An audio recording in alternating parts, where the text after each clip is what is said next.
You think it's a game? You think it's a game?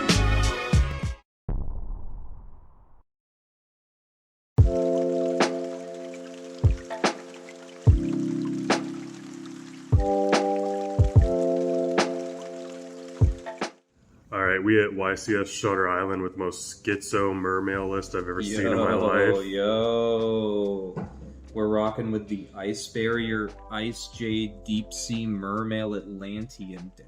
You know, it was alright. I went X3, 4 wins, 3 losses before I dropped. My matches were kind of funny. I went against, 3 of the best deck, 3 Ryziel, and then Ryuge. They were kind of cool. And then, 3 of the other best deck, Labyrinth. So, interesting format. Let's start with the list. I'm going to start with the best engine. It was probably the Ice Barriers. They came in real clutch. They have a real nice synergy with everything here. And they just shit synchros onto the board. They shit bodies onto the board. They get you a lot of advantage. 3 Mirror Mage. 3 Mirror Mage. He's pretty sick. He has 2 effects that both come up. He searches for anything in the archetype, and he summons a ton of tokens. So he's an important part of combos. 3 of Speaker. She's a great extender. Gets you a token, gets you a level 4 body. 3 Revealer. Best starter in the deck. It just does everything. Alright. Oops. Let's get those off there. Crazy Floodgate. General Rouse great. He's a kind of a part of the end board technically.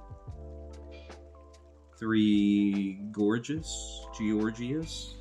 He's also kind of part of the end board, but I play him at 3 because he's a great extender also. And then 3 Medallion, not once per turn searcher for the entire archetype. That is one part of the deck. Next up, the Ice Jades. These guys are just great extenders, great bodies. They feel like they mesh well with everything. And it's a smaller package than the others, but it comes in clutch, and everybody needs to read these cards like every time I play them. Ice Jade Agrind, Little Agrind, Ice Jade Acti, Ice Jade Tremora, 3 Ice Jade Big Agrind. She's the best. You can really easily search her now with the new Mermail cards. Everything just meshes well. And this card, Powerhouse. This is the card that lets me play through all the dumb floodgates. I just get to this card, and it lets me stick a synchro on the board. And that's usually all I need. 3 Ice Jade Cradle, same thing as Barrier. It's a not once per turn searcher for the archetype. Lets me get everything. And then Manifestation. This card is one of the pieces that makes this whole pile work. This is kind of an extender, but it also just really helps go in second. It does a lot. The main effect you're going to be using is it lets you special summon any of these monsters from the deck. Any of them from the deck, requiring your opponent having a monster in their field or in their grave. So it's not super free, but say you get hand trapped, say you're going second, it's there. And worst case scenario, you can't use it. You can discard it for these effects, and you can use the grave effect, which if any of your cards on your field leave, any of your water cards leave the field by not being destroyed by battle, you can target banish. So it's a little card, but it really ties stuff together. The Deep Seas, we are still on 3 Diva. It's not the best starter. I don't really use this as a starter anymore, but with new lines, with new text, Diva's an extender. And Minstrel, I like to rip hands, but I also like to summon this off of Diva a lot. This card I drew it a ton this weekend, but every time I looked at my opponent's hands, I pretty much saw death. It was over. Every single time I peeked at my opponent's hand, it was like 4 hand traps and a starter. So like, while this card, I appreciate it, I love it. It's like the best card in the deck. It made me real sad this weekend. The pre-scoop deck. It showed me that I lost. It revealed that the game was over before it was over. Looked in, I saw my death. It was like, stand by main phase 1. Oh my god, no. Open up the hand, I just saw a date in the future. Okay, understood. So, Deep Seas, I just played the 3 of them. I used to play more, but in this package, we're just playing the 3, or the 3 Minstrel and the 3 Diva. The Mermails. We're still on the Gund. Gund is great. It comes up in a lot of lines. It comes up in the extended games. It's just nice to have more names and more bodies to get in rotation in this deck, because you really win the grind game if you can get there. Shadow Squad, of the new support, this is the card. We needed more stuff that we can discard for cost. We needed more stuff that we could send from deck, and then just on top of it, it's both a Mermail and an Atlantean. It modulates everybody's levels to 7. It lets you make all the new stuff super easy. It is just such a good new piece for the deck. Great card. Normally we'll be summoning this card, or if I need access to it, we're going to be summoning this card off of it. So it's pretty flexible. We are still playing the 3 Teus, and I am on 1 scale. We just get this with the link 3. And then for the Atlanteans, the best card in the deck, we got 3 Neptibits. With the new way we're playing the deck, we don't always got a normal summon, so it just feels a lot better. Both effects of this card come up every single game, and this card lets me do something very silly with the new Poseidon card. We are on 2 infantry. I think infantry is crazy at 2.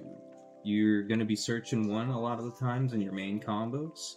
Depending on what your hands are, this deck is really not linear at all, so some games you could be discarding this and summoning it back with 4 Linemony, so you can get an additional normal summon. Sometimes you'll just search this so you have an additional pop, like an additional disruption on your opponent's turn. It just comes up a lot. 3 of the Abyss Rhine, the new level 3 Atlantean. It is another card that just kind of ties everything together. It searches or special summons a level 7, which is really big because the Ice Jade level 7 is really important. Teus is really important, and the new card is really important. So getting access to this card is really easy through this, and it's really easy through the Mermail package. So it's the deck just kind of loops all into itself if you can get access to certain cards. It just feels great. We got 3 Dragoons, bread and butter of the deck. You're trying to resolve this 5 or 6 times a turn. And we play 1 of the new guy, Sidra. This card won me a lot of games. You're trying to set them up a lot of the times to summon them on your opponent's turn. So you'll get them in the grave, and then discard this various different ways, and summon them back on your opponent's turn. Pitch a card for cost from deck, target a card, bounce it, and yeah, it performed insane today. It did a lot of work, and the fact that it is just the typing lines up. It's a 1 discard to summon it. It sends a card from deck for cost. It is just probably the most custom card we've got for this deck in a minute. And then the last cards, we just got the friends that are kind of in the deck, but not necessarily a part of an archetype. We got 3 Area the Water Charmer. This card is just another custom card for this deck. It sends for cost and lets you search essentially any card you need. Any card you want. Anything in the deck. It searches any water card. And then we got Lapis Dragon. I still play it because I'm mainly doing synchro combos and it comes up a lot. And it has 0 attack, so it's a great target to summon off of Coral Anemone. Make more synchro plays. And then the one Molten Glacia is Mermail. It do the thing. It do the hand rip. It win the game. Extra deck, probably a little less standard than most. Like, I guess the main deck is a little less standard than most, but we'll go through with it. We got the 6s. We got Coral. We got Brionac. Brionac's important for a couple combos and a couple awkward hands, just because he's an Ice Barrier name and a level 6. So he turns on a lot of the Ice Barrier extenders when that's all you can get access to is a level 6. We got the level 8s, we got Dragite, White Aura Whale. These all did great today. Summon Dragite almost every game. Crocosaur, he's really easy to access. There's a combo that lets you combo this card with Coral Dragon to draw 4 cards, which is really funny. Trishula, the best card in the deck, Lancia. This card is the win con. He does everything. You're just trying to stick him and whatever else you can, kind of a supporting cast. He's the main character. Everybody else is just trying to help Lancia do his thing. But believe it or not, he didn't resolve once today, or yesterday, day 1 or 2. He just didn't do nothing. Well, it's not that he didn't do nothing. His main effect didn't resolve. I was playing against a lot of lab, and well, he floats into this guy, and this guy is a non-targeting banish 3, and the lab players they just weren't ready for that. That kind of cooked them. You would like bounce Silver Castle back, right? Bounce? No. Every time I would. They would. Oh no, she'd be back in the hand. Yeah. Yeah. Well, what would happen was they would answer this. I would summon this, and I would explain to them what it did, and they were always confused. They were like, "Do I activate my trap cards, or do I not activate my trap cards?" And for some reason, they always activated their trap cards, even though I told them it doesn't target. So it would banish the monster they summon, and their trap card that they activated, and another card. So this card won almost every single game versus Lab because they just at least once because they didn't read this. And then another game, it came up to where this floated into other Trishula and won me a game that way. Last synchro is Agra and Ron. She's just great. We got 2 links, Coral Anemone and King Neptibus. This guy's insane. This is just... I mean, I wish I could play more of her, but it's just hard with this deck. There's not a lot of space. We play the Totally Awesome package. It's too good not to. And then Gaios and Poseidra Abyss, because these cards are also custom. It's non-target bounce 3, Foolish 1, and then Soul Charge when you link it off. It's a custom card. And Bodied Skill Drain. And then the side deck, we played a little bit of Engine in the side. Since we're not playing any non-Engine in the main, my thought was, I'm just going to win the die roll. You know? Right? I'm just going to win the die roll, and then I'm going to go first. And then I don't need to play non-Engine because I'm going first. And it almost worked. It was a cool concept. And then we just side for Blue on second. So we side out most of the Ice Barrier package. We side out 14 cards. And we side in a bunch of Going Second cards. We side in the 3rd copy of Infantry, the 1 copy of Marksman. I'll have to talk about this in a second. the 1 Harpy's Feather Duster, the 2 Lightning Storm, the 3 Evenly Match. These are all insane. I just sided in all of them, and I kept drawing like combinations of these 2, combinations of these 2, and these and these. It was just nuts. It only happened a couple times today, but I got access to Gamma one game, and interaction between him and the new Poseidra is really funny, because you kind of have a searchable way to bounce this card back to your hand and double kaiju people. And then the last card I sided was kind of a flex spot. I would take out the scale I played in the main deck, which negates spells, and I would put in this for negating trap cards sometimes, if I thought they were going to evenly match me, or if I thought maybe I was going against a trap deck, or I'm sorry, if I knew I was going against a trap deck, which I did go against 3 of. How good was it against Lab? It cooked. I negated, let's see, I negated 2 Karma Cannons with it, and 1 Big Welcome with it. And I think the only thing I would change in the side deck is I would probably cut the Harpy's Feather Duster for a 2nd copy of Poseidra Abyss.